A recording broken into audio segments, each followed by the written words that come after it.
नमस्ते दोस्तों, आज हम स्टार्ट करने वाले हैं इलेक्ट्रिक चार्जर्स एंड फील्ड्स का लेक्चर नंबर 8। अभी तक पिछले लेक्चर में हम लोग electric field given charge system के कारण इलेक्ट्रिक फील्ड निकालना सीख रहे थे, जिसमें हमने लीनियर चार्ज डेंसिटी दी गई हो उसके कारण इलेक्ट्रिक फील्ड निकाला, सर्कुलर आर्क हो चाहे लाइन चार्ज हो वायर पर, या फिर डाइपोल के कारण इलेक्ट्रिक फील्ड हमने निकालना सीख लिया है। ठीक है, अब उसी सीक्वेंस में अगर हमें सरफेस चार्ज डेंसिटी दी गई हो या फिर वैल्यूम चार्ज डेंसिटी यानी कि किसी सरफेस एरिया पे चार्ज दिया गया हो और या फिर वैल्यूम में चार्ज दिया गया हो, जैसे कोई स्फेयर सॉलिड स्फेयर हो उसमें चार्ज दी गई हो या फिर हॉलो स्फेयर हो उसके सरफेस पे चार्ज दिया गया हो, तो उसके कारण हम इलेक्ट्रिक फील्ड कैसे निकालेंगे, उसका फार्मूला क्या होगा, वो आज हम सीखने वाले हैं।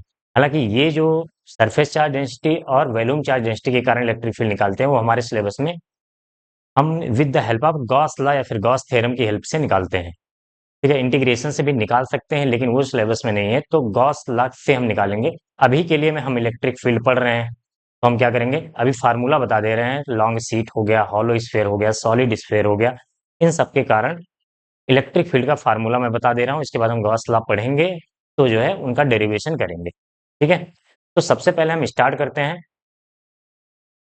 Electric field due to spherical cell. Electric field due to spherical shell. ठीक है, तो स्फेरिकल शेल क्या होता है, इसी को हम हॉलो स्फेयर भी बोलते हैं। Hollow sphere.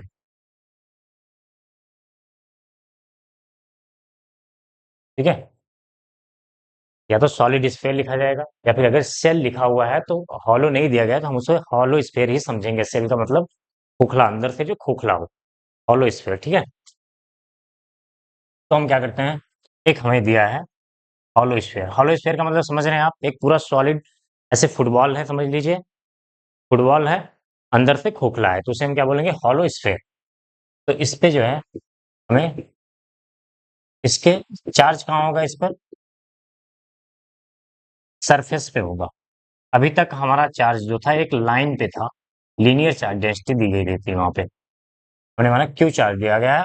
और जो सरफेस चार्ज डेंसिटी होती है उसे हम सिग्मा से डिनोट करते हैं। सिग्मा क्या है, सरफेस चार्ज डेंसिटी। लैम्डा हमने पढ़ा था, लाइन चार्ज डेंसिटी।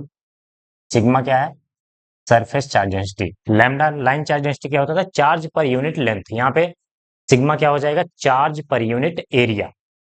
सिग्मा क्या हो जाएगा, चार्ज पर यूनिट एरिया, यानी कि चार्ज अपॉन एरिया। ठीक है, ये हमने डिफाइन कर दिया सरफेस चार्ज डेंसिटी। अब इस पे हमें ये मान लीजिए यहाँ पे सेंटर है और इसकी रेडियस गिवन है कैपिटल आर। अब यहाँ पे हमें एक तो सेंटर से स्फेयर से बाहर इस आर डिस्टेंस पे पॉइंट ए पर हमें इलेक्ट्रिक फील्ड निकालनी है। कहीं स्फेयर के अंदर दे दिया एक point, point B r distance पे, और एक हमें पॉइंट सी इसके सरफेस पे ही निकालनी है। ठीक है, तो अभी तो हम प्रूफ नहीं करेंगे, यहाँ पे प्रूफ करने का मतलब यहाँ पे इंटीग्रेशन का यूज करके प्रूफ करते हैं तो वो काफी कॉम्प्लिकेटेड हो जाता है।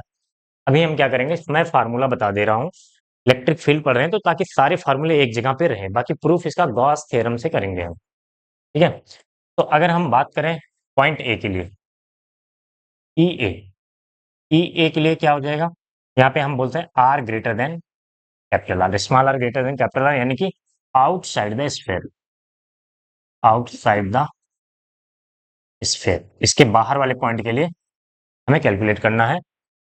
तो इसके बाहर के लिए जो होता है सीधा सा फार्मूला आता है हमारे पास, जो पॉइंट चार्ज का, ई ए इक्वल टू के क्यू अपॉन आर स्क्वायर।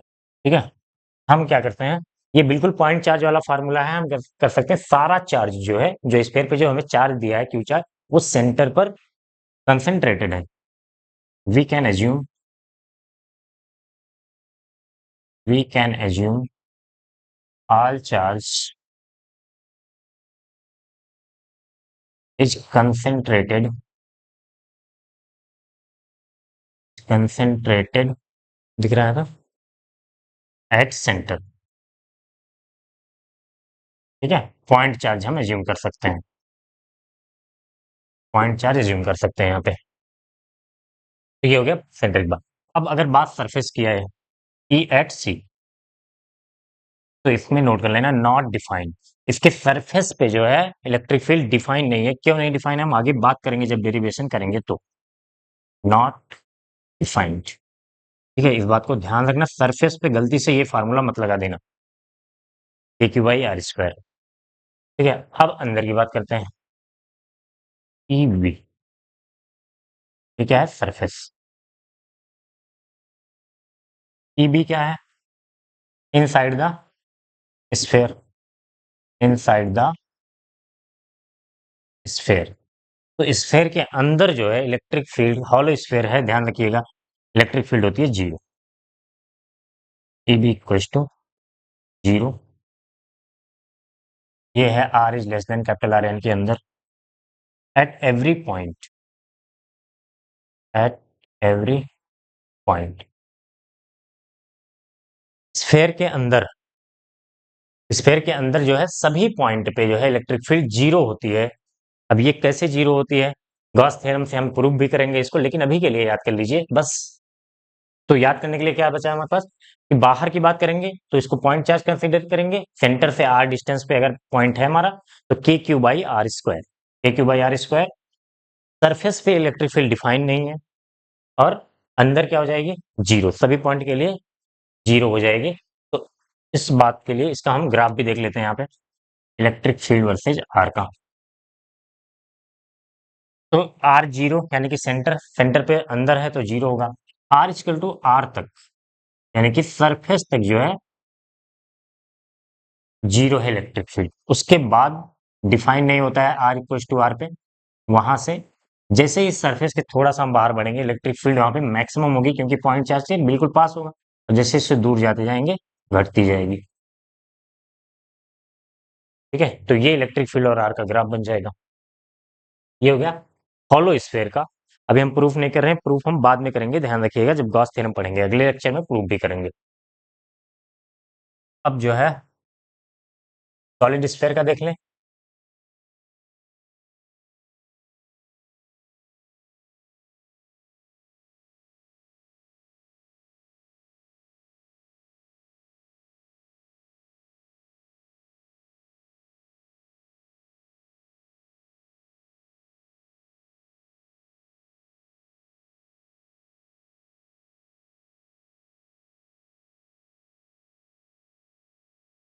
चलो,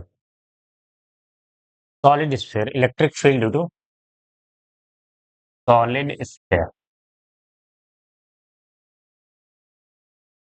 सॉलिड स्फेयर होगा तो क्या होगा, यूनिफॉर्मली चार्ज है, ठीक है, यूनिफॉर्मली चार्ज। और सॉलिड स्फेयर में क्या होता है, अगर मेटल की सॉलिड सॉलिड स्फेयर है हमारे पास, यानी कि अगर कोई कंडक्टिंग मेटल है ये स्फेयर, तो चार्ज हमेशा सरफेस पे ही रहता है। कहीं भी हम चार्ज उसको इंजेक्ट भी कर दें मान लीजिए अंदर, तो चार्ज अपने आप सरफेस पे आ जाता है, टोटल चार्ज सरफेस पे ही असाइन होता है। लेकिन हमने मान लिया अभी नॉन कंडक्टिंग स्फेयर है, और इसके अंदर पूरा यूनिफॉर्मली चार्ज डिस्ट्रीब्यूशन दिया गया है। इसके अंदर पूरा यूनिफॉर्म चार्ज डिस्ट्रीब्यूशन दिया गया है, सॉलिड स्फेयर है ये, ठीक है, जिसकी रेडियस गिवन है कैपिटल आर, और इस पर क्यू टोटल चार्ज है। ठीक है, स्फेयर के अंदर पूरा मान लीजिए सॉलिड एक ऐसे फुटबॉल है पूरा, और अंदर से सॉलिड है, और अंदर हर पॉइंट पे जो है चार्ज दिया गया है हमें, यूनिफॉर्म चार्ज डिस्ट्रीब्यूशन है। तो यहाँ पे जो चार्ज डेंसिटी डिफाइन होती है वो रो, रो क्या है, वैल्यूम चार्ज डेंसिटी से कहते हैं, volume charge density.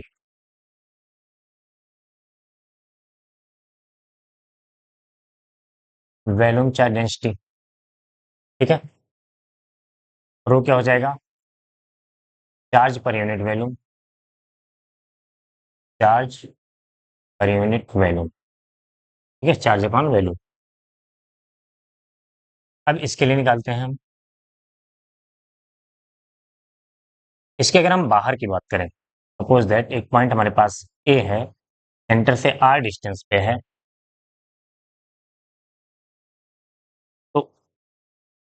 E at ए, यहाँ पे क्या है, r is greater than r, और ये outside the sphere, outside the sphere. इसके बाहर की बात करें, स्फेयर के बाहर, तो स्फेयर के बाहर ये सेम उसी तरीके से पॉइंट चार्ज की तरह बिहेव करता है, और पॉइंट चार्ज का फार्मूला हमें पता है के क्यू बाई आर स्क्वायर, तो वही फार्मूला होगा। इसको हम प्रूव करेंगे गॉस थ्योरम की हेल्प से, नेक्स्ट लेक्चर में प्रूव करेंगे। तो ई ए कितना हो जाएगा, के क्यू बाई आर स्क्वायर, ठीक है। इसमें भी एज्यूम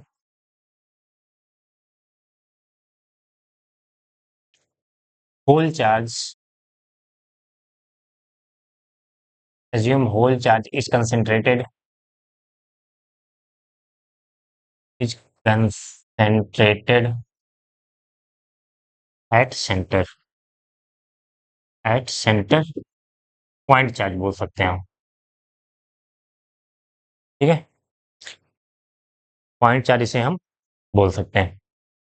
तो ये तो हो गई स्फेयर के बाहर की बात। अगर स्फेयर पर सपोज दैट यहाँ पे एक पॉइंट है बी, ठीक है, तो ई बी इक्वल्स टू यही सेम हो जाता है के क्यू बाई आर स्क्वायर, ठीक है। सरफेस का और आउटसाइड द सरफेस, यहाँ पे कैपिटल आर हो जाएगा क्योंकि सेंटर से डिस्टेंस कितनी है बी पॉइंट की, कैपिटल आर, रेडियस का स्क्वायर, ठीक है। उस पॉइंट से सरफेस की डिस्टेंस यानी कि रेडियस, और सेंटर से जो है उस पॉइंट की डिस्टेंस, तो स्मॉल आर यहाँ पे था तो K Q by r square. ये दोनों फार्मूला ये हो गया उसके लिए, आउटसाइड द सरफेस के लिए ये हो गया एट सरफेस, एट सरफेस यानी कि r equal to capital R, ठीक है। अब बात करें इनसाइड द सरफेस की, तो ये दोनों आप नोट कर लीजिए, इसको मैं बता दे रहा हूँ, फिर इनसाइड द सरफेस थोड़ा सा हमें कैलकुलेशन उसमें करना पड़ेगा, ठीक। हमने आउटसाइड द सरफेस देख लिया, आउटसाइड द सरफेस चाहे सॉलिड स्फेयर हो चाहे हॉलो स्फेयर हो यानी कि स्फेरिकल सेल हो, दोनों के लिए के क्यू बाई आर स्क्वायर यानी कि पूरा जो स्फेयर है as a point charge behave करता है। तो अब हम देख लेते हैं inside the surface, inside the sphere, for r is less than capital R यानी कि इनसाइड द स्फेयर, स्फेयर के अंदर की बात करें अगर हम, तो स्फेयर के अंदर पहले एक पॉइंट ले लेते हैं हम, यहाँ पे पॉइंट पी, ठीक है, पॉइंट पी, ये समझ ली आर डिस्टेंस, तो स्मॉल आर डिस्टेंस पे है, इसकी रेडियस कैपिटल आर है। तो यहां से अगर हम एक स्फेयर बनाए, एक स्फेयर बनाए, तो जो इस पॉइंट पर इलेक्ट्रिक फील्ड बनेगी, देखिए बाहर वाले चार्ज के लिए हमने देखा था हॉलो स्फेयर में जो बाहर चार्ज था उसके कारण अंदर इलेक्ट्रिक फील्ड कितनी बन रही थी, जीरो, ठीक है। हॉलो स्फीयर में हमने देखा था कि अगर जो जो भी सरफेस पे चार्ज है यानी कि जो पॉइंट से बाहर जो चार्ज था उसके कारण इलेक्ट्रिक फील्ड जीरो बन रही थी। तो इस स्फेयर के जो इस इमेजिनरी स्फेयर हमने ये बनाया है, ये इसके बाहर जितना चार्ज होगा उसके कारण इस पॉइंट पी पर इलेक्ट्रिक फील्ड जो है वो पॉइंट पी अंदर का पॉइंट हो जाएगा, और अंदर के पॉइंट के लिए इलेक्ट्रिक फील्ड होती है जीरो। तो इलेक्ट्रिक फील्ड आएगी किसके कारण, जो ये अंदर जितना चार्ज है उसके कारण हमें इलेक्ट्रिक फील्ड मिलेगी, ठीक है। तो अब हमें मेन काम यही है हमारा कि हम इसके अंदर जो हमने आर रेडियस लिया है, आर रेडियस का एक स्फीयर बनाया है, उसके कारण कितना चार्ज इसके अंदर इनसाइड है उसी को अगर हम फाइंड आउट कर लें तो K Q by r square, Q की जगह पे इनसाइड वाला ये चार्ज हम रख देंगे, ठीक है। चलिए, तो इसको कैसे निकालेंगे, हमें देखिए पूरे वॉल्यूम में, वॉल्यूम क्या होता है स्फीयर का, 4/3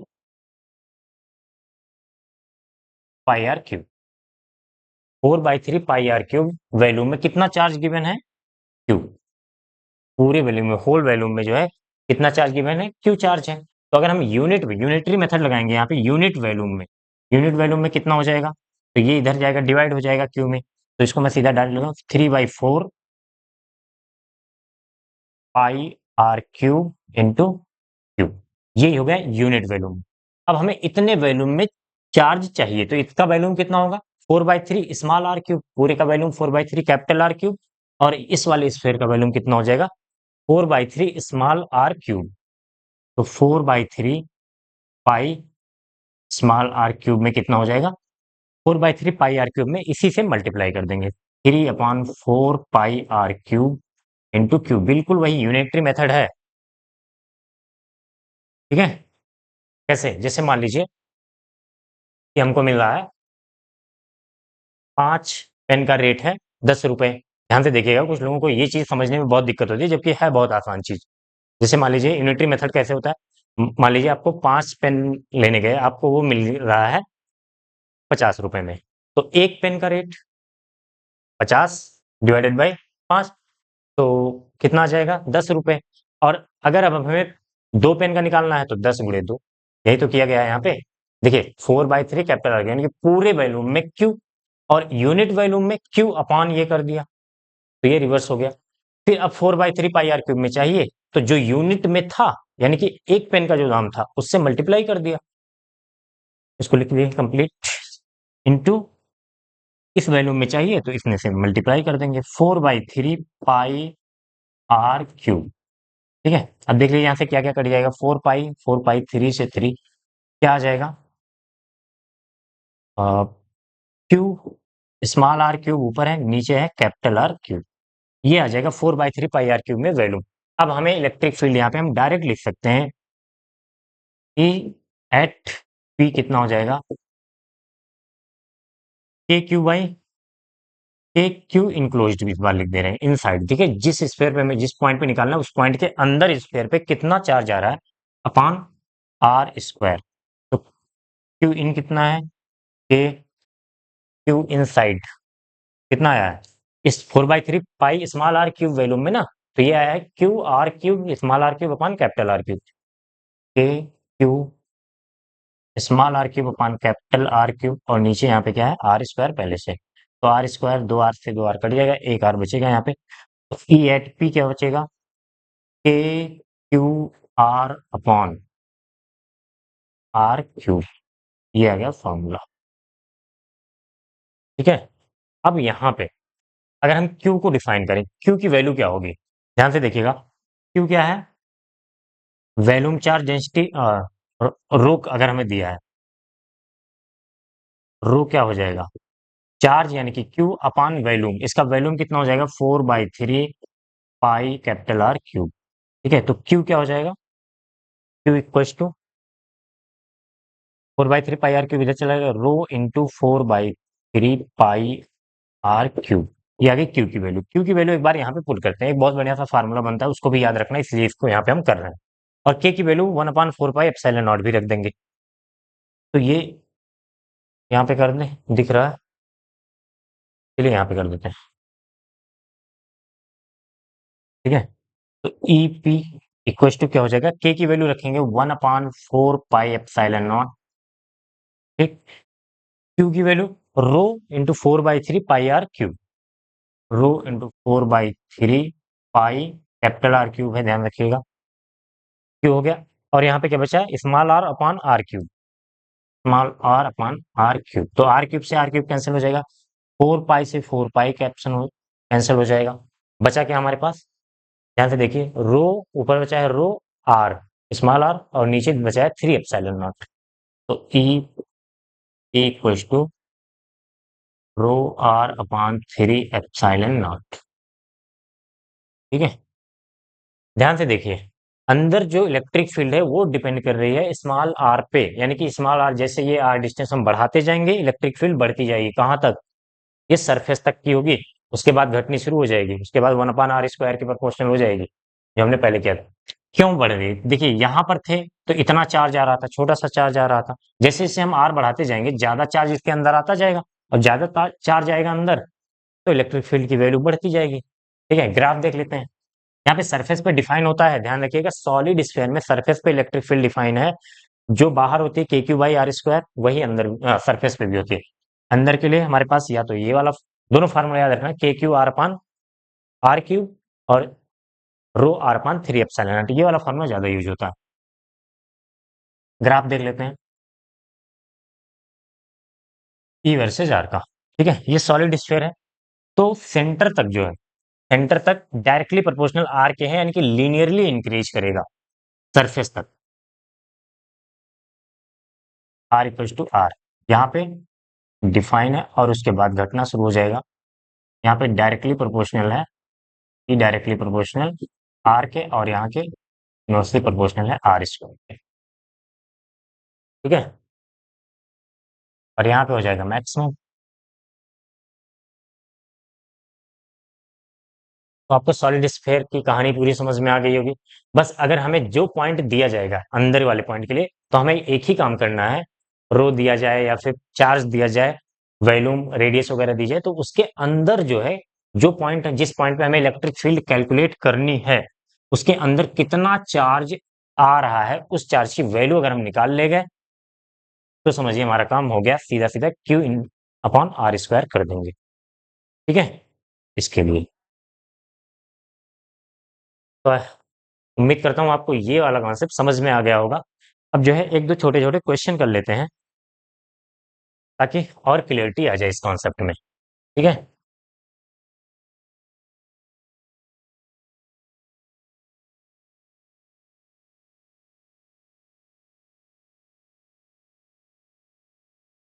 हमने क्या क्या देख लिया।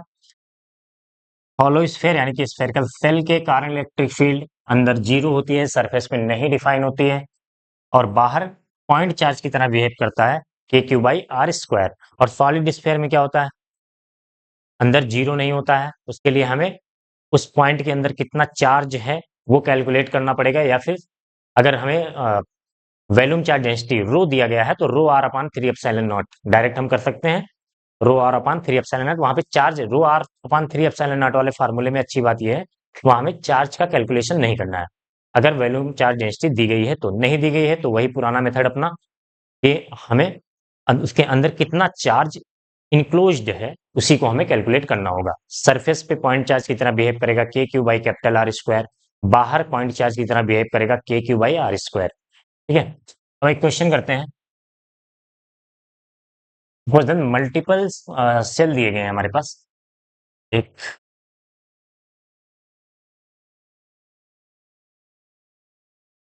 इस तरह से, पर, चार सेल दिए गए, 1 2 3 4। इन पर चार्ज दिया गया है Q1, सब पॉजिटिव चार्ज है, Q2 Q3 Q4। ये समझ लीजिए ऐसे एक स्फेरिकल सेल है, उसके ऊपर एक स्फेरिकल सेल है, एक उसके ऊपर एक स्फेरिकल सेल है, तो चार स्फेरिकल सेल हैं। सबके इनसाइड जो है, सब पे चार्ज दिया गया है क्यू, इस पर Q1 है, इस पर Q2 Q3 Q4। अब हमें दो पॉइंट दिया है, एक पॉइंट है यहाँ पे सेंटर से आर डिस्टेंस पे, मान लीजिए एक पॉइंट है यहाँ पे ए, इस पॉइंट पे हमें इलेक्ट्रिक फील्ड बतानी है, और एक पॉइंट यहाँ दिया गया है, ये भी आर डिस्टेंस मान लीजिए यहाँ पे दिया गया है। ठीक है, तो हमें दोनों पॉइंट ए और बी पर हमें कैलकुलेट करना है इलेक्ट्रिक फील्ड। क्वेश्चन क्या है, ई ए और ई बी हमें फाइंड करना है। ठीक है, सबसे पहले कहाँ पे करते हैं, चलिए at point E, at point A की बात कर लेते हैं। पॉइंट ए पर क्या इलेक्ट्रिक फील्ड होगी, अभी अभी हमने कॉन्सेप्ट पढ़ा कि अगर कोई सेल बाहर है, अगर कोई पॉइंट किसी सेल के अंदर है, चाहे बोलिए पॉइंट के बाहर कोई सेल है, तो उसके कारण इलेक्ट्रिक फील्ड जीरो होगी। या फिर देखिए पॉइंट ए जो है, सेल नंबर 4 और 5, नहीं 3 और 4 के अंदर है, तो इन दोनों के कारण पॉइंट ए पर इलेक्ट्रिक फील्ड जीरो होगी, क्योंकि अंदर वाले पॉइंट के लिए जीरो होती है। ठीक है, तो मैं लिख दे रहा हूं point a, for point a, ऐसे लिखते हैं, for sphere, for sphere 3 and 4, 3 and 4 point a is insider. क्या है, इनसाइडर है, तो due to 3 and 4, due to 3 and 4 e at a कितना हो जाएगा, जीरो। 3 और 4 के कारण तो जीरो हो जाएगा, इस थर्ड और फोर्थ के कारण, क्योंकि ये पॉइंट है इनसाइड का पॉइंट है। अब जो भी इलेक्ट्रिक फील्ड होगी, स्फेयर 1 के कारण होगी और स्फेयर 2 के कारण, तो ई ए कितना हो जाएगा, स्फेयर 1 के कारण हम देखते हैं, तो स्फेयर 1 के लिए बाहर का पॉइंट है ए, तो कितना सिंपल सा पॉइंट चार्ज की तरह के Q1 अपॉन आर स्क्वायर। इसी तरीके से स्फीयर 2 के कारण सेंटर से डिस्टेंस देखने ध्यान रखिएगा। स्फीयर 2 के कारण ए पॉइंट बाहर का है तो प्लस के Q two upon r square. Distance तो सबका सेंटर तो एक ही है, कॉन्सेंट्रिक स्फेरिकल सेल है ये सब। तो E A equal to K upon r square common ले लीजिए, क्या बचेगा Q one plus Q to.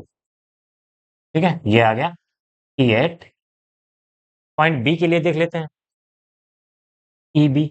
अब देखिए इस पे फिर से मैं पूरा नहीं लिखूंगा, यहाँ पे स्फेरिकल फोर के कारण अंदर का पॉइंट है बी, तो इसके कारण जीरो हो जाएगा, बचेगा कौन सा वन टू और थ्री, थ्री वन टू और थ्री के कारण बनेगा। एक काम करते हैं,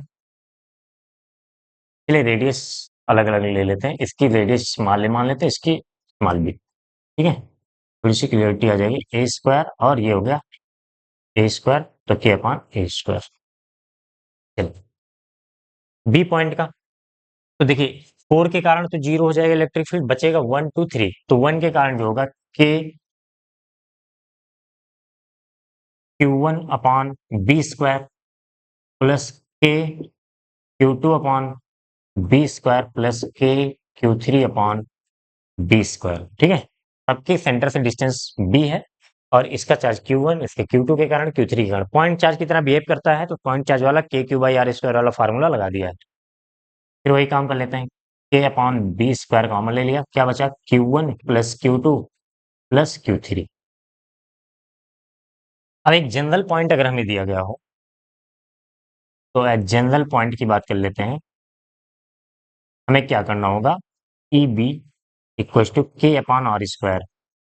ठीक है, सेंटर से डिस्टेंस है उस पॉइंट की, आर क्या है सेंटर से डिस्टेंस है, और टोटल चार्ज क्यू इनसाइड, जितना उस पॉइंट के अंदर जितना चार्ज होगा उसी को हमें लिखना है।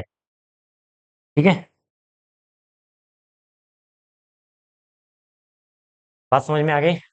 इस तरह से अगर डिफरेंट डिफरेंट सेल दिए गए हों, उनके अलग अलग पॉइंट पे हमें इलेक्ट्रिक फील्ड कैलकुलेट करने को बोला जाए तो हम डायरेक्ट अंदर चार्ज देखेंगे के अपॉन आर स्क्वायर। आर क्या है, सेंटर से उस पॉइंट की डिस्टेंस जहां पे हमें इलेक्ट्रिक फील्ड कैलकुलेट करनी है, और उसके अंदर कितना चार्ज है, टोटल चार्ज का सम लिख देंगे, हमने यहाँ पे देख लिया।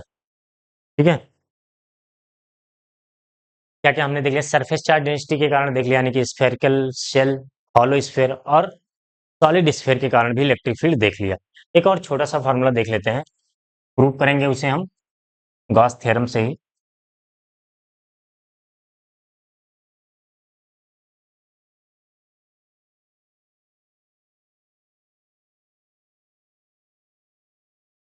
अगर मान लीजिए कोई सीट है, उस पर सरफेस चार्ज डेंसिटी दी गई, सरफेस चार्ज डेंसिटी को किससे डिनोट करते हैं, सिग्मा से। ये लॉन्ग सीट है, इनफाइनाइटली लॉन्ग सीट है। ठीक है, इनफाइनाइटली लॉन्ग सीट है, तो उसके कारण उसके आसपास किसी पॉइंट पे, मान लीजिए सीट ऐसे है तो यहाँ पे बात कर लें या फिर यहाँ पे बात कर लें, तो इसके कारण जो इलेक्ट्रिक फील्ड होती है equals to sigma upon two epsilon naught. ध्यान दीजिएगा, सॉलिड स्फेयर के कारण क्या बना था, rho r upon three epsilon naught, वहां पे आर पे डिपेंड कर रहा था, यहाँ पे क्या है सिग्मा होगी सरफेस चार्ज। देखिए सॉलिड स्फेयर में वॉल्यूम चार्ज डेंसिटी थी तो वहां पे रो लिया था हमने, यहाँ पे सरफेस चार्ज डेंसिटी है तो सिग्मा लिया है, तो sigma upon two epsilon not. Formula याद रखिए, बाकी इसका प्रूफ कराएंगे गॉस थ्योरम से। ठीक है, नेक्स्ट लेक्चर में कराएंगे, अभी बस मैंने फार्मूला। तो अभी तक जितने भी हमने चार्ज डेंसिटीज बताई है, जितने भी चार्ज डिस्ट्रीब्यूशन का हमने इलेक्ट्रिक फील्ड निकाला है, इतना ही हमारे सिलेबस में है। ज्यादातर हमने प्रूफ भी कर लिया, पॉइंट चार्ज का प्रूफ कर लिया है, सर्कुलर आर्क का कर लिया है, लाइन चार्ज का प्रूफ कर लिया है, डाइपोल के कारण इलेक्ट्रिक फील्ड प्रूफ कर लिया है हमने। इस सॉलिड स्फेयर, हॉलो स्फेयर और ये प्लेन सीट, ये नहीं प्रूव किया, इसको प्रूव करेंगे गॉस थ्योरम से, क्योंकि गॉस थ्योरम से काफी आसान हो जाता है और वही सिलेबस में भी है। गॉस थ्योरम से प्रूफ का ही सिलेबस में है आपके, तो उसी से हम करेंगे, नहीं तो एक बार इंटीग्रेशन से करें फिर गॉस थ्योरम से करें तो वो फिर टाइम खराब होता है, उसका कोई मतलब है नहीं। ठीक है, अब हम अम, एक टॉपिक है electric field, idea of electric field देख लेते हैं, electric field lines, idea of electric field lines, इसको कुछ लोग बोलते हैं line of electric force, line of electric force, ठीक है। तो इलेक्ट्रिक फील्ड लाइंस क्या होती हैं? क्या है इलेक्ट्रिक फील्ड लाइंस? सिंपल सा ऐसी कुछ लाइन बनती नहीं है, बस एक इमेजिनरी कॉन्सेप्ट है जो कि हमें इलेक्ट्रिक फील्ड की किसी पॉइंट पे इलेक्ट्रिक फील्ड की लाइन या फिर इलेक्ट्रिक फील्ड की स्ट्रेंथ, इंटेंसिटी या फिर डायरेक्शन बताने में, जो है समझने में हेल्प करती है, ठीक है। तो सिंपल सा इलेक्ट्रिक फील्ड, ज्यादा दिमाग नहीं लगाना है, बहुत अलग अलग डेफिनेशन दी गई है बुक्स में, नेट पे आप देखेंगे। लेकिन सिंपल सा इलेक्ट्रिक फील्ड क्या है? इमेजिनरी लाइंस है जो कि हमें इलेक्ट्रिक फील्ड की स्ट्रेंथ और डायरेक्शन किसी पॉइंट पे बताने में हेल्प करती हैं। तो मैं डेफिनेशन सीधा सा लिख दे रहा हूँ, डेफिनेशन बहुत ज्यादा कॉम्प्लिकेटेड नहीं बनाना, सिंपल वर्ड्स में इसको लिखना है।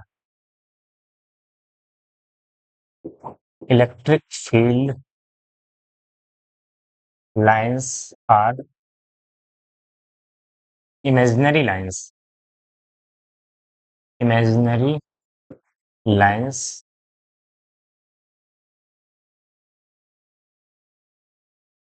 which which help which help us to understand the intensity of electric field, the intensity of electric field and direction of electric field, and direction of electric field due to given charge system, due to given charge system, ठीक है। तो क्या है? Electric field imaginary line है जो कि हमें electric field की स्ट्रेंथ या फिर इंटेंसिटी और डायरेक्शन को समझने में हेल्प करती है। एग्जैक्ट ना तो इंटेंसिटी बता सकती है, डायरेक्शन तो पता चल सकता है, लेकिन हमें दो इलेक्ट्रिक फील्ड लाइन दी गई है तो उनके बीच में हम इंटेंसिटी का कंपैरिजन कर सकते हैं, एग्जैक्ट नहीं बता सकते कि कितनी इलेक्ट्रिक फील्ड है न्यूटन पर कूलम में, या फिर एग्जैक्ट वैल्यू मैग्नीट्यूड नहीं बता सकते हैं, ठीक है। डायरेक्शन तो बता सकते हैं एग्जैक्ट, लेकिन हम मैग्नीट्यूड नहीं बता सकते हैं। कंपैरिजन, दो इलेक्ट्रिक फील्ड लाइन है उनमें हम कंपेयर कर सकते हैं कहाँ पर इलेक्ट्रिक फील्ड लाइन ज्यादा है, कहाँ पर इलेक्ट्रिक फील्ड लाइन कम है। जहां पे ज्यादा होंगी इलेक्ट्रिक फील्ड लाइन वहां पे स्ट्रेंथ ज्यादा होगी, इंटेंसिटी ज्यादा होगी, जहां पर कम होंगी वहां पे स्ट्रेंथ कम होगी, ठीक है। तो इसके कुछ पॉइंट्स हैं, प्रॉपर्टीज हैं, उसको समझ लेते हैं।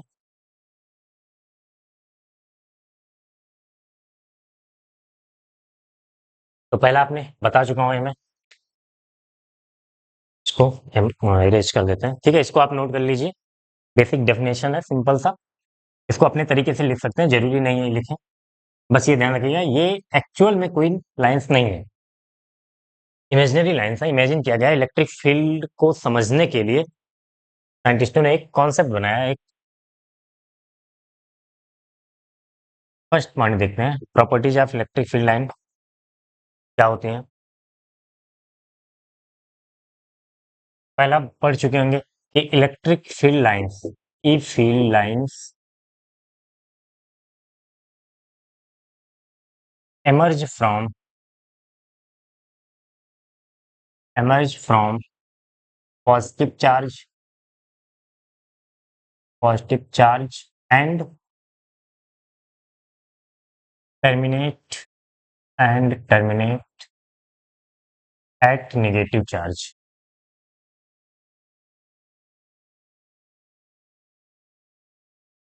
एट नेगेटिव चार्ज, ठीक है। तो यहाँ पे मैं बना भी दे रहा हूँ, प्लस क्यू दिया गया है, तो इससे जो है ओरिजिनेट होंगी, यहाँ से इमर्ज होंगी,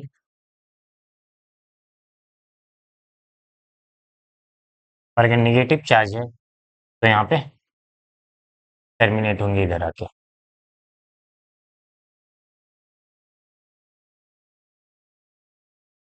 एक बात ध्यान रखिएगा, अगर कोई चार्ज बॉडी है, सपोज दैट इस तरह से कोई इरेगुलर शेप की चार्ज बॉडी है और उस पर चार्ज डिस्ट्रीब्यूशन दिया गया है, तो इससे जो इलेक्ट्रिक फील्ड लाइन इमर्ज होंगी वो सरफेस के परपेंडिकुलर होंगी, ठीक है।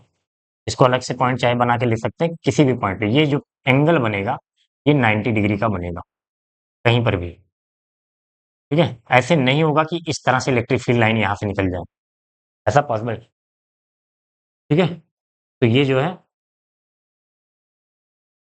यहाँ पे चाहे तो लिख लीजिए, electric field line, electric field line emerges perpendicularly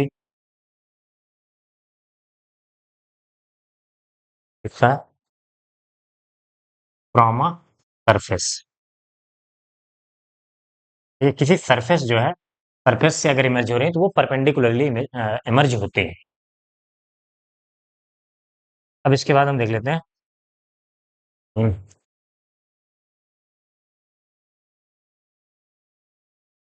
tangent direction की बात देख रहे हैं, ये तो हो गई।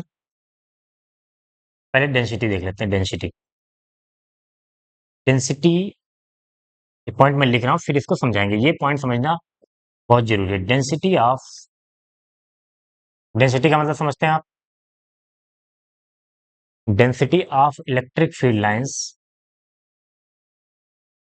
Help us, help us to compare, to compare electric field strength, electric field intensity बोल लीजिए या फिर स्ट्रेंथ।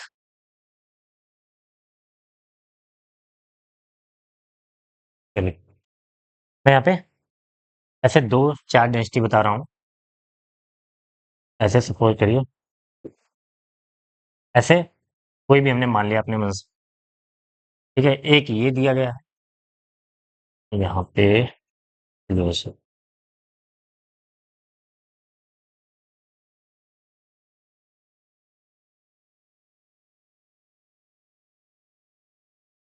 ठीक है? ये इलेक्ट्रिक फील्ड दी गई है इस डायरेक्शन में। मैं यहाँ पे एक पॉइंट ले ले रहा हूँ ए, और यहाँ पे एक पॉइंट ले ले रहा हूँ बी, ठीक है?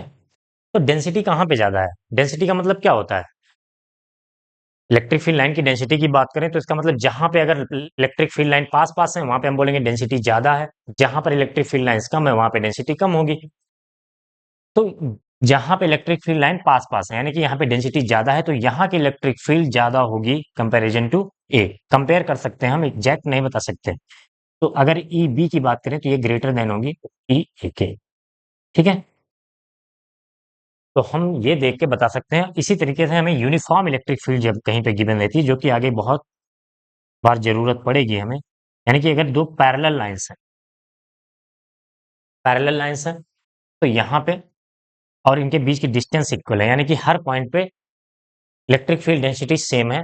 तो चाहे यहाँ पे हम ले ले 1 2 3, तो E1 इक्वल टू हो जाएगा E2 इक्वल टू E3, क्योंकि देखिए कहीं भी देखेंगे हम electric field line same distance में है और पैरेलल है, यानी कि डायरेक्शन भी सेम है यहाँ पे। तो हम वेक्टर भी लगा सकते हैं। देखिए यहाँ पे वेक्टर नहीं लगा सकते क्योंकि यहाँ पे डायरेक्शन जो है अलग अलग है। तो इसको बोलते हैं यूनिफॉर्म इलेक्ट्रिक फील्ड लाइन। इस यूनिफॉर्म इलेक्ट्रिक फील्ड लाइन, ठीक है? अगर हमें यूनिफॉर्म इलेक्ट्रिक फील्ड लाइन कहीं पे बनानी होगी तो हम पैरेलल लाइन बनाएंगे और उनकी डायरेक्शन एक डायरेक्शन में हम शो कर देंगे, ठीक है? अब अगर डायरेक्शन फाइंड आउट करने की बात करें, यहाँ पे तो हमें क्लियर पता चल रहा है इस डायरेक्शन में है। यहाँ पर अगर इसकी किसी पॉइंट पे करें तो हम क्या करते हैं, टेंजेंट बना देते हैं, ठीक है? अगर किसी पॉइंट पर, जैसे ये हमें इलेक्ट्रिक फील्ड लाइन दी गई थी ये वाला, तो इसके किसी पॉइंट पे अगर हमें इलेक्ट्रिक फील्ड लाइन की डायरेक्शन बतानी है, एग्जैक्ट डायरेक्शन, तो हम क्या करेंगे, उस पॉइंट पे टेंजेंट ड्रा कर देंगे। टेंजेंट आप समझते हैं, स्पर्श रेखा, टेंजेंट ड्रा कर देंगे। टेंजेंट ड्रा करने पे जो भी टेंजेंट की डायरेक्शन होगी वही इलेक्ट्रिक फील्ड की डायरेक्शन हो जाएगी उस पॉइंट, गिवन पॉइंट पे। तो इसको चाहे आप पॉइंट नंबर थर्ड करके इसको रफ कर दूं, मैं नोट कर लीजिए आप।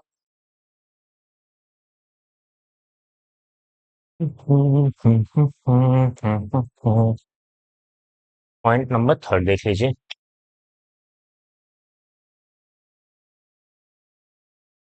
Tangent on electric field lines gives the gives the direction of gives the direction of electric field electric field at that point। इस पॉइंट पे जिस पॉइंट पे हम टेंजेंट ड्रा करेंगे, ठीक है। तो सपोज दैट इस तरह से इलेक्ट्रिक फील्ड हमें दी गई है। तो अगर यहाँ पे हमें डायरेक्शन बतानी है तो यहाँ पे टेंजेंट ड्रा कर देंगे, यहाँ पे डायरेक्शन बतानी है तो यहाँ पे जिस पॉइंट पे हमें डायरेक्शन बतानी होगी उस पॉइंट पे टेंजेंट ड्रा कर देंगे, तो ये इलेक्ट्रिक फील्ड की डायरेक्शन हो जाएगी। ठीक है, तो ये 3 पॉइंट आपको याद रखना है। एक तो डेंसिटी, डेंसिटी जहां पे ज्यादा होगी वहां पे क्या होगा, इलेक्ट्रिक फील्ड ज्यादा होगी, कंपेयर कर सकते हैं। और जहां पे डेंसिटी कम होगी वहां इलेक्ट्रिक फील्ड कम होगी। टेंजेंट ड्रॉ करके हम डायरेक्शन बता सकते हैं। पॉजिटिव चार्ज से एमर्ज होती है, नेगेटिव चार्ज पे टर्मिनेट होती है इलेक्ट्रिक फील्ड लाइंस। और अगर कोई चार्ज बॉडी दी गई है तो उससे जो चाहे इलेक्ट्रिक फील्ड एमर्ज होंगी, अगर नेगेटिव होता तो टर्मिनेट होती। तो दोनों पे सरफेस और इलेक्ट्रिक फील्ड के बीच जो एंगल बनता है वो 90 डिग्री, यानी कि सरफेस और इलेक्ट्रिक फील्ड लाइंस परपेंडिकुलर होती हैं। एक लास्ट पॉइंट है,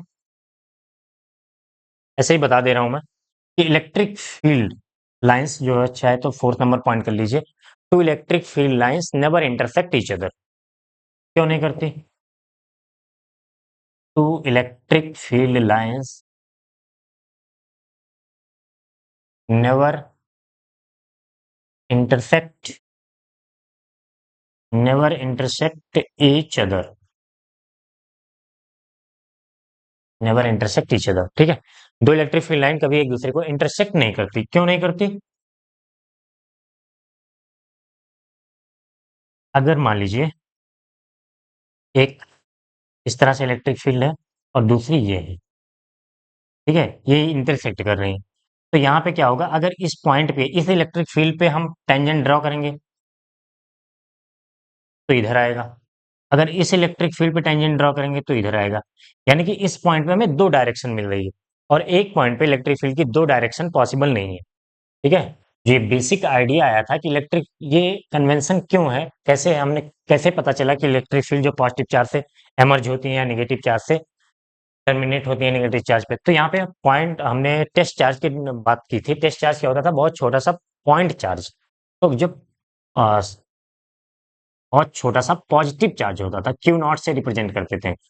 तो टेस्ट चार्ज को किसी चार्ज के आसपास रखने पर जो चार्ज पे जो फोर्स लगता है जिस डायरेक्शन में, उसी डायरेक्शन में हम इलेक्ट्रिक फील्ड लाइन ड्रॉ करते हैं और उसी फोर्स लाइन को इलेक्ट्रिक फील्ड लाइन बोला गया, इसीलिए लाइन ऑफ इलेक्ट्रिक फोर्स भी बोला जाता है। टेस्ट चार्ज पे जो फोर्स लगता है, तो पॉजिटिव चार्ज के पास जब हम टेस्ट चार्ज रखेंगे, ध्यान से देखिए, पॉजिटिव चार्ज के पास जब टेस्ट चार्ज रखेंगे तो ये भी पॉजिटिव है, ये भी पॉजिटिव, टेस्ट चार्ज तो पॉजिटिव होता ही है, टेस्ट चार्ज तो पॉजिटिव होता ही है, तो इस पर रिपल्सन का फोर्स लगेगा इस डायरेक्शन में। तो उसी डायरेक्शन में हमें इलेक्ट्रिक फील्ड लाइन बना दिया या फिर इलेक्ट्रिक फोर्स लाइन बना दिया। जब नेगेटिव चार्ज के पास टेस्ट चार्ज रखेंगे तो ये क्या करेगा, ये नेगेटिव है ये पॉजिटिव, तो इसे अट्रैक्ट करेगा, तो इसके अंदर की तरफ यानी कि टर्मिनेट होती तरफ इलेक्ट्रिक फील्ड लाइन बना दिया। ठीक है, तो जो ये पॉजिटिव चार्ज से एमर्ज हो रही है, नेगेटिव चार्ज में एंटर हो रही है इलेक्ट्रिक फील्ड लाइन, वो क्यों हो रही है, वो टेस्ट चार्ज की कहानी है सब। ठीक है, कन्वेंशन है, समझ लीजिए पूरी तरीके से। जिधर फोर्स लगेगा किस पर, टेस्ट चार्ज पे, उधर ही डायरेक्शन में हमने इलेक्ट्रिक फील्ड बनाया है। ठीक है, अब कुछ चार्ज, अलग अलग चार्ज सिस्टम है, उनके कारण जो है हम इलेक्ट्रिक फील्ड देख लेते हैं। हमने एक सिंगल पॉइंट चार्ज का तो देख लिया। सपोज दैट हमारे पास टू पॉजिटिव चार्ज है, एक पॉजिटिव है एक निगेटिव है, तो उसके कारण हमें इलेक्ट्रिक फील्ड कैसे बनेंगे। तो अभी के लिए मान लीजिए हमने एक पॉजिटिव ले लिया प्लस क्यू चार्ज और एक माइनस क्यू चार्ज, तो इसके कारण हमें कैसे जो है इलेक्ट्रिक फील्ड लाइन बनेगी। तो ये देखिए, अब हम अलग अलग पॉइंट पे चाहें तो टेस्ट चार्ज रखें, उस पर फोर्स किधर लग रहा है, उसी लाइन को बनाया गया है। कैसे बनाया गया इसको आप थोड़ा सा दिमाग में रख भी सही याद रख सकते हैं, क्वेश्चन करने में आपकी हेल्प करेगा ये। ध्यान रखना है दो लाइंस कभी इंटरसेक्ट ना करें। क्यों? पॉजिटिव चार्ज से इमर्ज होंगी निकलेंगे और नेगेटिव चार्ज पे जाके टर्मिनेट होंगी।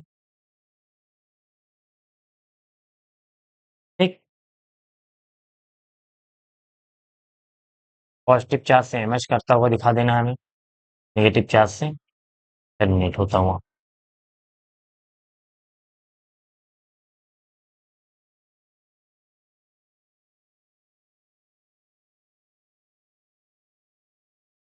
ये हमारे पास एक पॉजिटिव और एक नेगेटिव चार्ज था, उसके कारण हमने इलेक्ट्रिक फील्ड लाइन बना ली। ठीक है, क्या कहीं पे नल पॉइंट मिलेगा? क्या कहीं बीच में जीरो होगा? नहीं, जीरो हो सकता है। और अगर इक्वल है तो कहीं पे भी जीरो नहीं होगा। दूसरा लेते हैं, समझ में आया? बस कुछ करना नहीं है हमें, पॉजिटिव चार्ज से इमर्ज हो रही है इलेक्ट्रिक फील्ड लाइन और नेगेटिव चार्ज पे जाके इंटर हो रही है। दोनों मान लीजिए आपके पास दोनों पॉजिटिव चार्ज दिया है, प्लस क्यू और प्लस क्यू। तो अब कैसी बनेंगे?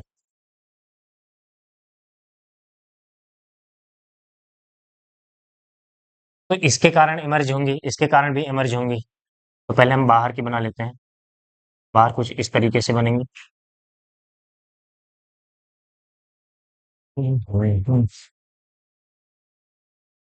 इधर दोनों का रिजल्टेंट होगा, हर पॉइंट पे दोनों का रिजल्टेंट होगा।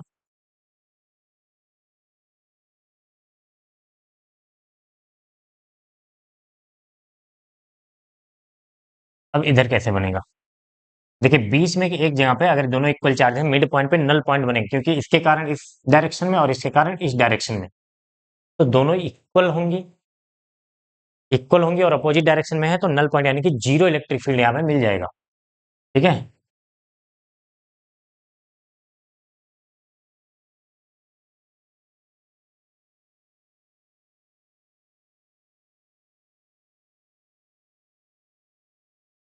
तो ये आपका दोनों पॉजिटिव चार्ज, दोनों नेगेटिव का भी इसी तरीके से बना सकते हैं, आप जल्दी से बना लीजिए इसको। माइनस क्यू एंड माइनस, ठीक है। तो यहाँ पे क्या होंगे? इंटर करेंगे।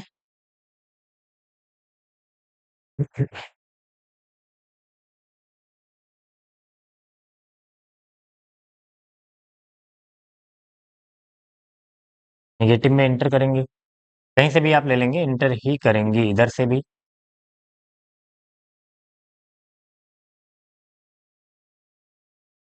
यहाँ भी बीच में एक जगह पे नल पॉइंट मिलेगा, याद रखिए। नल पॉइंट, देखिए इसके कारण टूवर्ड्स द चार्ज, इसके कारण नेगेटिव है तो टूवर्ड्स द चार्ज। तो यहाँ पे जब जिस पॉइंट पे इक्वल होंगे, अगर दोनों इक्वल सेम अमाउंट के हैं, इनका मैग्नीट्यूड इक्वल है, तो बिल्कुल बीच में मिलेगा। और अगर दोनों में इक्वल अमाउंट के मैग्नीट्यूड अलग अलग है, तो छोटे वाले चार्ज के पास में मिलता है। ये कॉन्सेप्ट हम कर चुके हैं पहले से।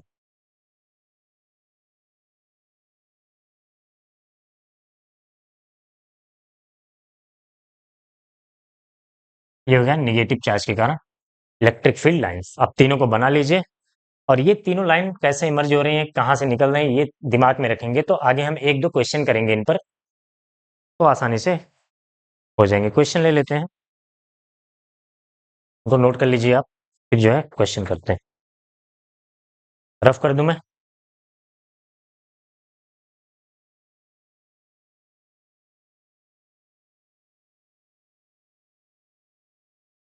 क्या क्या प्रॉपर्टीज है हम इलेक्ट्रिक फील्ड लाइन की? हमें दो तीन प्रॉपर्टीज मेन याद रखना है।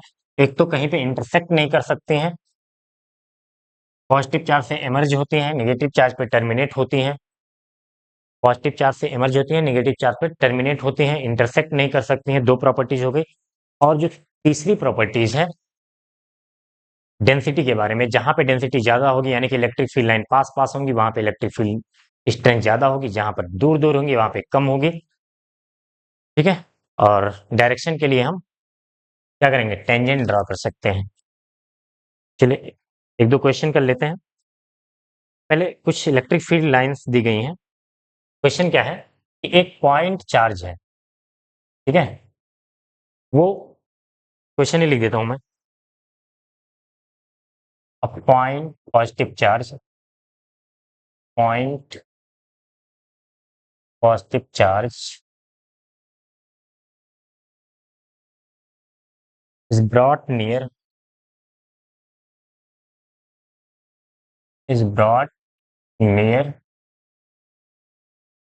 to an isolated to an isolated conducting sphere, conducting sphere, ठीक है। फिर उसके बाद क्या कह रहा है, द इलेक्ट्रिक फील्ड लाइंस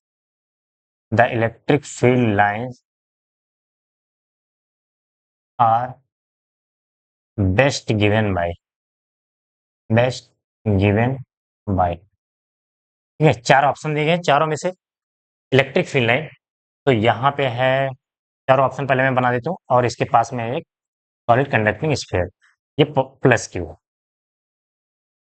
तो इस तरह से चार ऑप्शन दिए गए हैं, चारों ऑप्शन पहले मैं बना देता हूँ, फिर इसके बारे में बात करेंगे।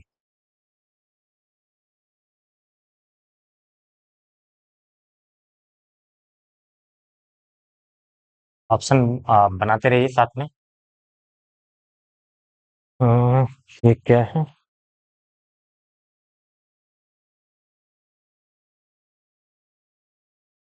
ये ऑप्शन ए हो गया। इसके बाद ये प्लस क्यू है,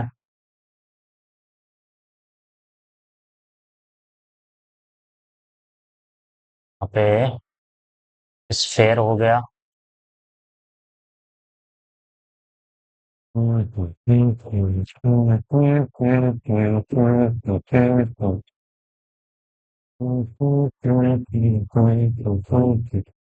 ये ऑप्शन बी हो गया। के बाद जो है,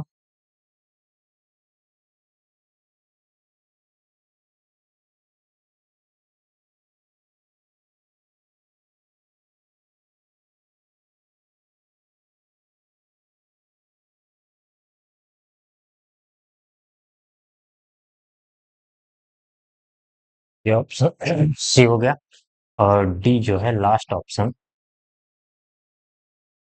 प्लस क्यू, यहाँ पे हो गया स्फेयर। इलेक्ट्रिक फील्ड लाइन इस तरह से शो की गई है।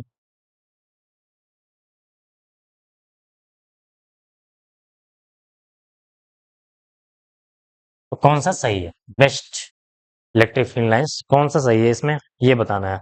आप एक बार अपना दिमाग लगाइए, पॉज करके दिमाग लगाइए अपना, और फिर जो है मैं कराता हूँ इसको, ठीक है। एक बार खुद से जरूर करिए, ट्राई करिए खुद से, फिर मैं कराता हूँ। ध्यान दीजिए, कह रहा है point positive charge is brought near to an isolated conducting sphere. एक पॉइंट चार्ज है और कंडक्टिंग स्फीयर, याद कीजिए पहले लेक्चर में शायद हमने किया था चार्जिंग मेथड्स, किसी बॉडी को चार्ज करने के मेथड क्या था, तो उसमें एक था कंडक्टिंग, बाय फ्रिक्शन था, बाय कंडक्शन था, बाय इंडक्शन। तो जो इंडक्शन वाला मेथड था, इंडक्शन में हमने क्या किया था, दो चार्ज बॉडी थी हमारे पास, दो चार्ज बॉडी थी, एक पे चार्ज एक पे चार्ज था, एक पे चार्ज नहीं था, ठीक है, दोनों मेटल की बनी हुई थी। तो जब हम इसके पास ले जाते थे प्लस क्यू, ये चार्ज बॉडी, तो ये क्या करता था, इसमें के इलेक्ट्रॉन को अपनी तरफ अट्रैक्ट करता था। तो इलेक्ट्रॉन इधर आ जाते थे, तो ये वाला पार्ट निगेटिवली चार्ज हो जाता था, और इधर से इलेक्ट्रॉन आए, तो यहाँ पे इलेक्ट्रॉन की डिफिशियंसी हो गई, जहां पे इलेक्ट्रॉन की डिफिशियंसी होती है वहां पर आ जाता है पॉजिटिव चार्ज, ठीक है। तो ये पूरा सिस्टम बनता है जब किसी चार्ज बॉडी को किसी अनचार्ज बॉडी, और वो भी ध्यान रखें कंडक्टिंग होना चाहिए, जो कि क्वेश्चन में दिया गया है, कंडक्टिंग स्फीयर। तो ये इंडक्शन होता है, इंडक्शन मतलब इधर नेगेटिव चार्ज आ जाएगा, अट्रैक्ट कर लेगा, और इधर पॉजिटिव चार्ज। तो अब इसके कारण जो है इलेक्ट्रिक फील्ड लाइन कैसे बनेगी, तो ओवरऑल क्या बना, हमारे पास जो सिस्टम दिया गया, ये प्लस क्यू तो हमें दिया गया था, और ये स्फीयर, तो स्फीयर में इसके पास इधर निगेटिव चार्ज बनेगा और इधर बन जाएगा पॉजिटिव चार्ज, ठीक है। इसके पास लाने पे brought near to an isolated conducting sphere, तो अब पॉजिटिव चार्ज से इमर्ज होंगी electric field line, negative charge में इंटर होंगी, और पॉजिटिव चार्ज से फिर यहाँ से इमर्ज होंगी। ये कॉन्सेप्ट आपको आना चाहिए, बिना इसकी ये क्वेश्चन नहीं कर सकते। तो कौन कौन से में ध्यान से देखिए, ये वाला पे, इस पे देख लेते हैं, सी वाले में इधर से इमर्ज हो रहे हैं, इसमें इमर्ज हो रही हैं, यहाँ पे इंटर हो रही है नेगेटिव, ठीक है। इधर पॉजिटिव आया था ना, तो इधर जो है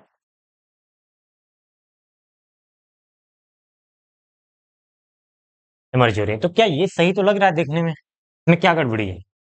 हम्म, इधर नेगेटिव चार्ज आएगा। ध्यान से देखिएगा, एक जो दूसरी प्रॉपर्टी मैंने बताई थी, किसी चार्ज बॉडी से जो इलेक्ट्रिक फील्ड लाइन इमर्ज होती हैं, वो सरफेस के परपेंडिकुलर होती हैं। तो यहाँ पे क्या है, परपेंडिकुलर है, ये एंगल 90 डिग्री तो नहीं है, तो ये वाला गलत हो जाएगा, सरफेस के परपेंडिकुलर इमर्ज होनी चाहिए, बाकी तो कंस्ट्रक्शन सेम है, मतलब सही है, क्योंकि प्लस चार्ज से एमर्ज हो रही है, नेगेटिव चार्ज में यहाँ इंटर हो रही है, इधर पॉजिटिव चार्ज है तो इससे भी एमर्ज हो रही है, तो उसके हिसाब से देखा जाए तो सही है। लेकिन ये वाली प्रॉपर्टी जो है सरफेस से जो है परपेंडिकुलर जो एमर्ज होना चाहिए वो नहीं है। ये वाला तो बिल्कुल गलत है, देखने पे लग रहा हो इधर पॉजिटिव चार्ज आ रहा था ना, तो इधर पॉजिटिव चार्ज पे तो इंटर हो रहा है, तो ये तो ऐसे ही गलत हो गया। इसमें देखते हैं, इसमें भी है, यहाँ पॉजिटिव चार्ज आ रहा था, यहाँ पे इंटर करा रहे हैं, तो ये भी गलत हो गया, बचा ऑप्शन ए। ऑप्शन ए सही होना चाहिए। देखिए यहाँ पे पॉजिटिव चार्ज से एमर्ज हो रहा है, पॉजिटिव चार्ज से एमर्ज हो रहा है, और यहाँ नेगेटिव चार्ज बनेगा तो इंटर हो रहा है, और ये पॉजिटिव चार्ज हो रहा है। और यहाँ पे देखिए कुछ इस तरह से बनाया गया है ताकि ये 90 डिग्री का एंगल भी बने।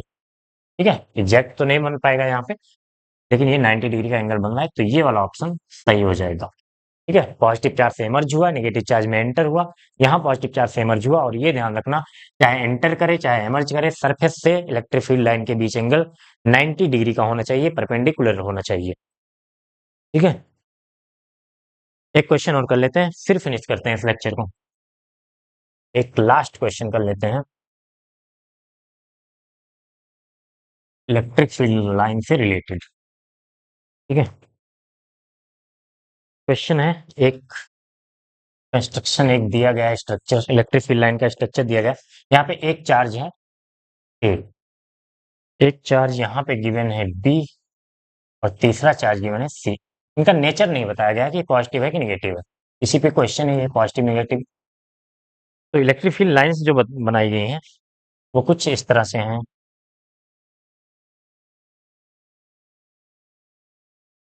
और इधर जो है इस तरह से हैं।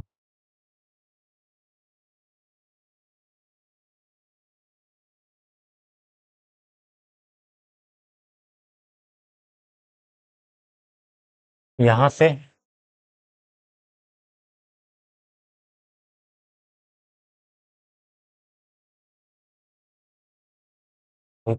इधर निकली हो, ठीक है। ये स्ट्रक्चर दिया गया है इलेक्ट्रिक फील्ड लाइन का, और हमसे पूछा गया, क्वेश्चन में लिख दे रहा हूँ, which charge are positive, which charge are, which positive, इनमें से कौन कौन से चार्ज जो है पॉजिटिव है, कौन कौन से नेगेटिव, एक तो ये बता देना है हमें। और सेकंड क्वेश्चन है, which charge has largest magnitude, which charge has largest magnitude, किस चार्ज के पास मैक्सिमम मैग्नीट्यूड है, इनका मैग्नीट्यूड किसके पास से ज्यादा है। और थर्ड है, in which region, in which region electric field is zero, regions लिख लीजिए कहाँ कहाँ पे इलेक्ट्रिक फील्ड इज जीरो। ठीक है, ऑप्शन दे दिया है, पहला नियर ए, नियर ए, सेकंड है नियर बी, नियर बी, और थर्ड है नियर सी, फोर्थ ऑप्शन दिया है नोवेयर, नोवेयर मतलब कहीं नहीं। चलिए ट्राई करते हैं, विच चार्ज आर पॉजिटिव, तो हमें पता है पॉजिटिव कौन सा चार्ज होगा, जहां से इलेक्ट्रिक फील्ड लाइन एमर्ज होती है वो पॉजिटिव चार्ज होता है, जहां पे एंटर होती है नेगेटिव चार्ज। तो ये क्वेश्चन तो आसान है, पहला। फर्स्ट क्वेश्चन का आंसर में हम क्या लिखेंगे, देखिए ए से इमर्ज हो रही हैं, सी से इमर्ज हो रही हैं, बी पर टर्मिनेट हो रही हैं, एंटर कर रही हैं, तो A and C, A and C are क्या हो जाएगा पॉजिटिव, बी क्या हो जाएगा नेगेटिव चार्ज हो जाएगा, सिंपल था समझ में। Which has the largest magnitude, यानी कि इंटेंसिटी किसकी ज्यादा है, तो किसकी ज्यादा होगी इंटेंसिटी देखने के लिए हम क्या करते थे, density, electric field line density compare करते थे। डेंसिटी जिसकी ज्यादा होगी, यानी कि जिसके पास इलेक्ट्रिक फील्ड लाइन सबसे ज्यादा बनी होंगी, वहां पे इलेक्ट्रिक फील्ड इंटेंसिटी ज्यादा होगी, जहां पे इलेक्ट्रिक फील्ड लाइन कम होंगी तो वहां पे कम होंगी। तो फिगर के साथ आप कैलकुलेट भी कर सकते हैं, सबसे ज्यादा इलेक्ट्रिक फील्ड लाइन किससे निकल रही है, सी से, जो हमें गिवन फिगर है उसी के हिसाब से देखेंगे, अपना दिमाग नहीं निकाल लगाना है यहाँ पे कि यहाँ भी निकल रही होगी, यहाँ भी निकल रही होगी, यहाँ भी। तो वो दिमाग नहीं लगाना है यहाँ पे बस ये हमें फिगर देखना है और उसमें देखना है कि कहाँ पे जो है इलेक्ट्रिक फील्ड लाइन ज्यादा इमर्ज हो रही है या फिर एंटर हो रही है। तो सी के पास सबसे ज्यादा है तो c has the largest magnitude. Second में क्या हो जाएगा, c has the largest magnitude. इसका मैग्नीट्यूड, इलेक्ट्रिक फील्ड का मैग्नीट्यूड की बात कर रहे हैं, मैग्नीट्यूड। ठीक है, अब बात आती है थर्ड की। ये वाला question interesting, in which region electric field is zero. अभी हमने जब पॉजिटिव पॉजिटिव चार्ज का इलेक्ट्रिक फील्ड बनाया था, नेगेटिव नेगेटिव का बनाया था, और एक पॉजिटिव चार्ज एक नेगेटिव चार्ज लेके बनाया था, तो वहां पे हमने नल पॉइंट की बात की थी या फिर एक पॉइंट उनके बीच में था। तो यहाँ पे देखिए ध्यान से, ए पॉजिटिव है, ये तो हमें पता चल गया है पॉजिटिव है, ठीक है, और ये बी निगेटिव, ये भी पता चल गया, सी भी पॉजिटिव है। तो पॉजिटिव और नेगेटिव के बीच में तो कोई नल पॉइंट होता नहीं है, क्योंकि इनके बीच कहीं पे हम जाएंगे तो इसके कारण अवे फ्रॉम द चार्ज, इसके कारण टुवर्ड्स द चार्ज, दोनों सेम डायरेक्शन में आएंगी, सेम डायरेक्शन में आएंगे तो इलेक्ट्रिक फील्ड ऐड हो जाएंगी, और ऐड होंगी तो जीरो कभी हो नहीं सकती। सी और बी के बीच में भी यही कहानी है कि इससे अवे होंगे और इसके टुवर्ड्स होंगी, तो इनके बीच में भी कभी सेम डायरेक्शन में आ रहे हैं तो कभी जीरो नहीं हो सकती है। बात करते हैं ए और सी की। ए और सी की पॉजिटिव चार्ज है, पॉजिटिव चार्ज है, और पॉजिटिव चार्ज है, तो मान लीजिए किसी पॉइंट पे देखें तो इसके कारण अवे फ्रॉम द चार्ज, इसके कारण away from the charge, opposite direction आ रहा है, अपोजिट डायरेक्शन आ रहा है, इसका मतलब यहां कहीं पे इलेक्ट्रिक फील्ड इंटेंसिटी जीरो हो सकती है। अब कहाँ पे जीरो होगी ये भी बात हमें करनी है, क्योंकि इसमें जो कोई ऑप्शन दिया नियर है, नियर बी नियर सी, इसके बीच में तो जीरो होगी ये हमें पता चल गया, क्योंकि दोनों पॉजिटिव हैं और दोनों अपोजिट डायरेक्शन में इलेक्ट्रिक फील्ड होंगी, अपोजिट डायरेक्शन में होंगी तो कैंसिल करने का एक चांस बनता है। अब जो है किसके पास में होंगी, चाहे या तो इसके पास में होंगी, इसके पास में। याद कीजिए जब हमने नल पॉइंट पढ़ा था तो नल पॉइंट में हमने बताया था कि जो नल पॉइंट होता है हमेशा closer to the smaller charge होता है, स्मॉलर चार्ज के पास में। यहाँ पे स्मॉलर चार्ज कौन है, जिसका मैग्नीट्यूड कम होगा। मैग्नीट्यूड अभी हमने कंपेयर किया है सेकंड क्वेश्चन में। हम्म सी का मैग्नीट्यूड ज्यादा है क्योंकि इसके पास इलेक्ट्रिक फील्ड लाइन ज्यादा है, इसके पास इलेक्ट्रिक फील्ड लाइन कम है तो इसका मैग्नीट्यूड कम है।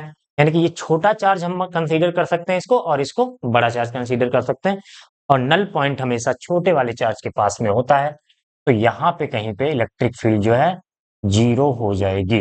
यानी कि कौन सा ऑप्शन सही होगा, नियर ए के पास में इलेक्ट्रिक फील्ड जीरो होगा। ठीक है, तो आई थिंक आपको इलेक्ट्रिक फील्ड लाइंस का एक अच्छा सा आइडिया लग गया होगा क्या होती है, इन पे क्वेश्चन कैसे बन सकते हैं। ठीक है, अब नेक्स्ट लेक्चर में हम गॉस थ्योरम शुरू करेंगे, और फिर वहां पे जो आज हमने छोड़ा था, electric field due to charge sheet, hollow sphere, solid sphere, इनके कारण जो इलेक्ट्रिक फील्ड का फार्मूला हमने पढ़ा है उनको प्रूव भी करेंगे। मिलते हैं नेक्स्ट लेक्चर में, थैंक यू।